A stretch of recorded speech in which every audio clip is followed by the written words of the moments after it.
تعالوا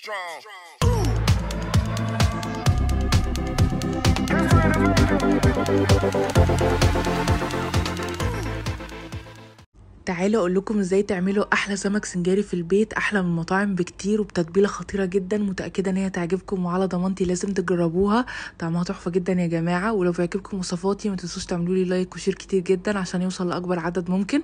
وتعالوا بينا نشوف. اول حاجه بقى يا جماعه هنجهز المكونات بتاعتنا. انا جبت سمك بوري، خليت الراجل فتحولي من ظهره كده ونضفولي كويس جدا، وانا طبعا لما روحت بقى غسلته تاني طبعا كويس قوي. طبعا السمك السنجاري كل ما كان حجمه كبير كل ما كان افضل، بيديكي طعم احلى ونتيجه افضل، بس هو ده المقاس اللي لقيته وقتها. واول حاجه بقى نستخدمها في التتبيله بتاعتنا عصير الليمون، نص كوبايه من عصير الليمون، والزيت برضو نص كوبايه من الزيت.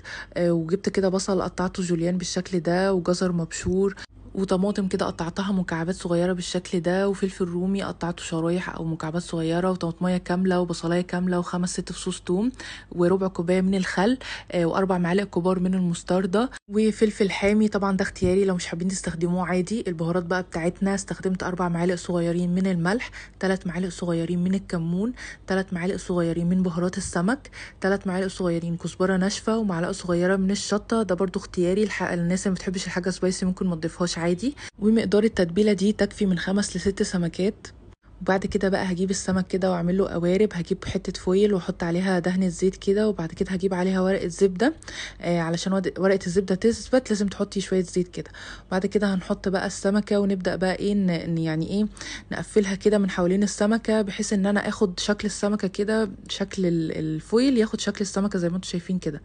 اهم حاجه تداروا كل قطعه من ورق الزبده، لان ورق الزبده متعرض للحراره بيتحرق، انا مش عايزاه يبان خالص.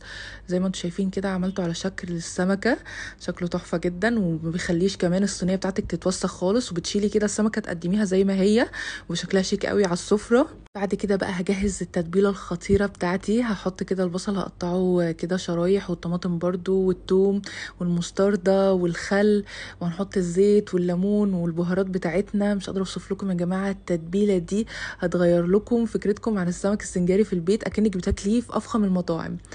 بعد ما ضربناه بقى هنجيب كده السمك بتاعنا، هنحطه في صينيه او نحطه في اي صاجه عندكم. اهم حاجه تدهنوا الصاجه او الصينيه زيت، وتحطوا وترصوا السمك بالشكل ده.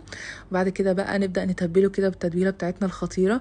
مش قادره اوصف لكم ريحتها عامله ازاي، ريحتها بجد جباره يا جماعه، لازم تجربوها، متاكده ان هي تعجبكم جدا.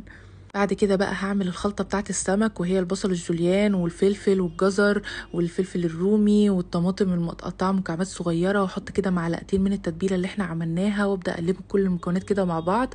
وبعد كده هبدا بقى احطها كده في بطن السمكة زي ما انتم شايفين. مش قادرة اوصف لكم التتبيلة دي عاملة ازاي، والخلطة بجد خطيرة جدا.